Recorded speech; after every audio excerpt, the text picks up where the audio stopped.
दोस्तों नमस्ते। और आज यूजुअली मैं इतनी जल्दी वीडियो नहीं बनाता हूँ, लेकिन आपके लिए कोशिश कर रहा हूँ निफ्टी के चार्ट को समझाने की। लेकिन उसके पहले एक चीज बोल दूं कि जिन लोगों ने जो पहली बार मेरे यूट्यूब प्लेटफॉर्म को देख रहे हैं, प्लीज लाइक करिए, शेयर करिए, सब्सक्राइब करिए और अपने फीडबैक हमें जरूर दीजिए।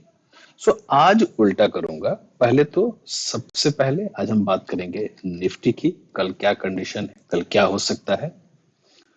एक चीज ध्यान से देखिए, जैसे ही मैंने ये टाइप किया आपको चार्ट मेरा दिख रहा होगा। चार्ट को थोड़ा सा अगर हम बड़ा कर दें तो आपको दो चीजें समझ में आएगी कि मैंने एक इंडिकेशन दिया था कि आपको, ये पहले का इंडिकेशन था कि मिस नहीं करना है।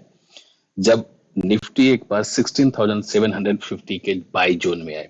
आइए ये सारे इंडिकेटर हटा देते हैं। सबसे पहले ये कल का इंडिकेटर था और आज निफ्टी ने हर उस बियर को बढ़िया से बुल ट्रैप दिया।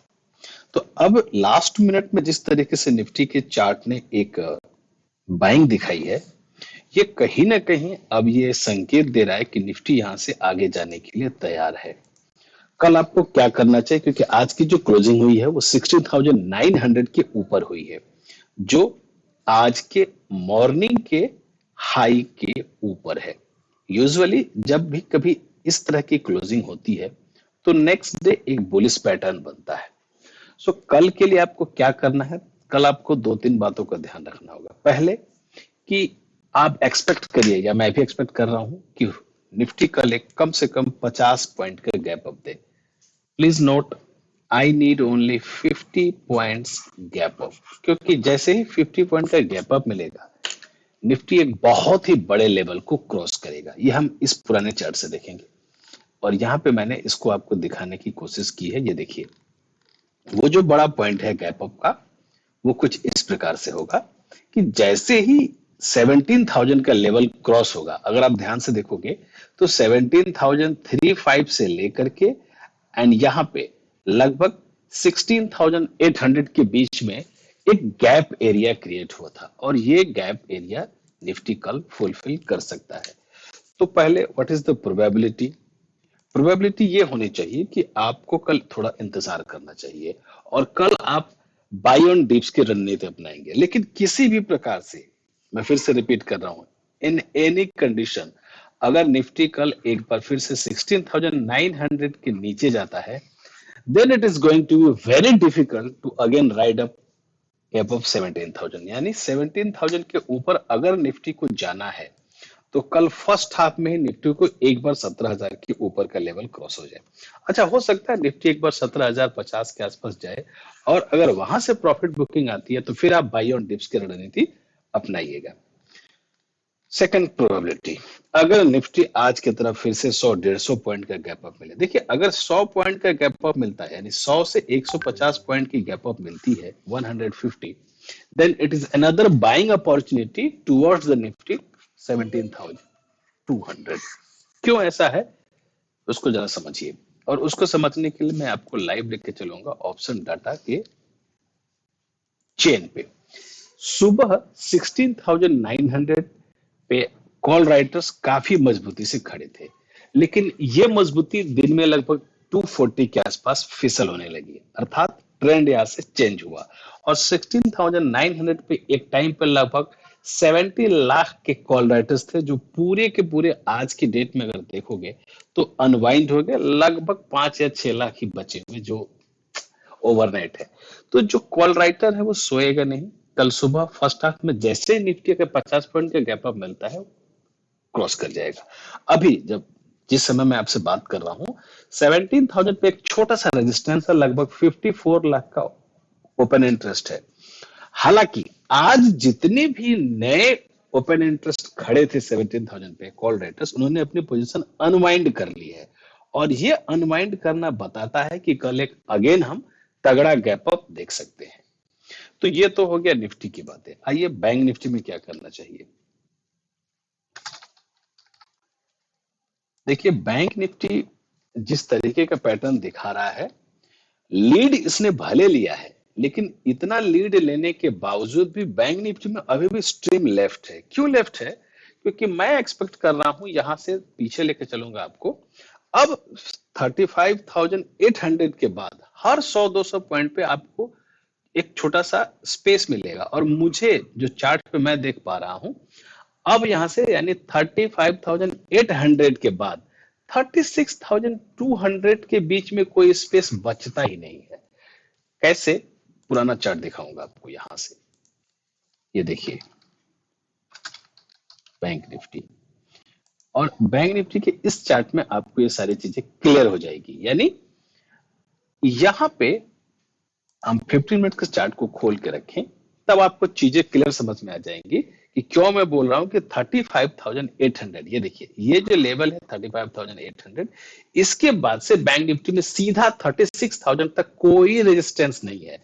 तो ये बैंक निफ्टी है, जब कोई रेजिस्टेंस है ही नहीं, तो आप मान के चलो कि कहीं अगर bank Nifty, which I am thinking, 200 point का गैप अप दे दिया, तब शॉर्ट्स बुरी तरीके से ट्रैप होंगे, और उस कंडीशन में हो सकता है कि बैंक निफ्टी 36,200 मेरा छोटा टारगेट है।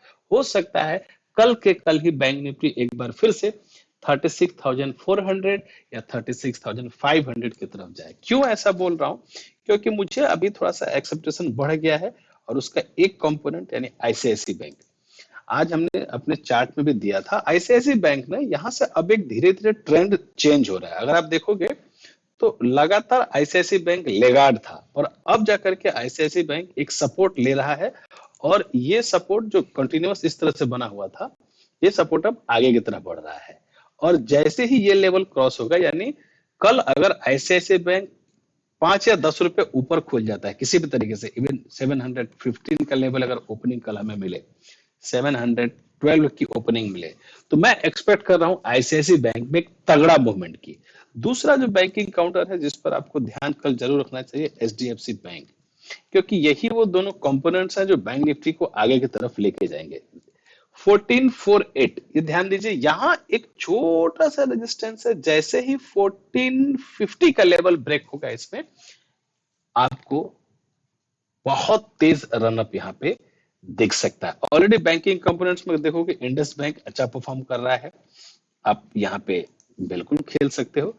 लेकिन मेरे ख्याल से आपको इंडस बैंक में अभी भी पॉजिटिव रहना चाहिए, क्योंकि ये वो लेवल है जहां पे मल्टीपल्स रेजिस्टेंस भी है। बट एक चीज और बोलूं कि जैसे ही ये 930 का लेवल क्रॉस होगा, अगर कल ये 3 से 4 रुपए ऊपर खुलता है, तो आपको आगे के लिए रेडी हो जाना चाहिए। और उस केस में आपको इंडस बैंक बड़े आराम से मतलब एक बार फिर मुझे लग रहा है कि इंडस बैंक 960 से लेकर के 980 की तरफ जा सकता है। ये एक्सपायरी के कुछ लेवल्स हैं जहां आपको ध्यान में, हो सकता है कल आपको 940 या 945 के आसपास थोड़ा सा थमे रुके। जिन स्टॉक्स पे आपको आंख रखनी चाहिए, वो स्टॉक्स मैं आपके लिए लेकर हूं, और उसमें एक पहला नाम लूंगा गाइस, महिंद्रा एंड महिंद्रा का। क्यों ये नाम ले रहा हूं? क्योंकि एक चीज देखिए, ऑटो स्पेस बुरी तरीके से पिटा है, और मुझे समझ में नहीं आता, मैं अगर इसका फेयर वैल्यू देखूं तो मुझे स्टॉक 1,000 रुपए के ऊपर लगता है। सो ये चार्ट का जो पैटर्न मुझे दिख रहा है, पैटर्न मुझे थोड़ा सा अट्रैक्टिव लग रहा है। आपने ध्यान से दिया हुआ, एक कप बना है, अब यहां से एक हैंडल बनना है, और ये हो सकता है कि बहुत जल्दी आपको 800 के नीचे, हालांकि थोड़ा रेजिस्टेंस यहाँ पे जरूर है। ये देखिए, ये एक कैंडल बना था 795, यहां पे छोटा सा रुक सकता है, लेकिन अगर ये कल किसी तरीके से 785 के ऊपर जाने लगे, तो मान के चलो कि ये जो गैप का एरिया है फिर से एक बार फिल होगा, और ये स्टॉक आने वाले 1 वीक में हो सकता है 840 के आसपास जा सकता है। सो आई होप कि इतने पॉइंट्स आपको क्लियर हो गए होंगे, और आप अपना फीडबैक जरूर दीजिए। और निफ्टी एंड बैंक निफ्टी के लेवल अगर आपको लाइव ट्रैक करने हो, तो हमारा टेलीग्राम चैनल है जहां पे आप हमारे साथ काम कर सकते हो। छोटा सा आपको कहीं ना कहीं आपका डिमेट जरूर है, लेकिन अगर आप वो डिमेट मेरे साथ खोलते हो, तो आपको एक परफेक्ट गाइडलाइंस मिलेगी। जैसे आज के एक तगड़े प्लेयर जिसका जिक्र हमने यहाँ पे करना उचित नहीं समझा था, वो मैं जाते जाते कर दूं, वो है एलआईसी हाउसिंग एंड फाइनेंस। काफी दिनों से ये चर्चा में है, और अब शायद वो सही समय है कि यहाँ पर एक ब्रेकआउट का लेवल अब दिख भी रहा है। एलआईसी हाउसिंग में ब्रेकआउट का जो लेवल दिख रहा है ना, वो मेरे को एक इशारा कर रहा है कि भाई अब समय समाप्त हो रहा है, देखिए इस लेवल से ऊपर जा रहा है। तो कल अगर आपको LIC हाउसिंग हाउस ओपनिंग अगर आपको किसी भी तरीके से ओपनिंग अगर आपको कल 363 से लेके अगर 365 के आसपास मिले तो आप यहाँ से राइड करिएगा, छोटा सा एक स्टॉप लॉस लगाइएगा यहाँ से 5-6 रुपए का, और आपका टारगेट होना चाहिए उस केस में 375 से लेकर के 380 के आसपास। तो रिस्क एंड रिवॉर्ड 1:3 का है, और आप इस पर जरूर काम करिएगा। Thank you so much and I hope कि आपको ये पसंद आया हो। Good bye.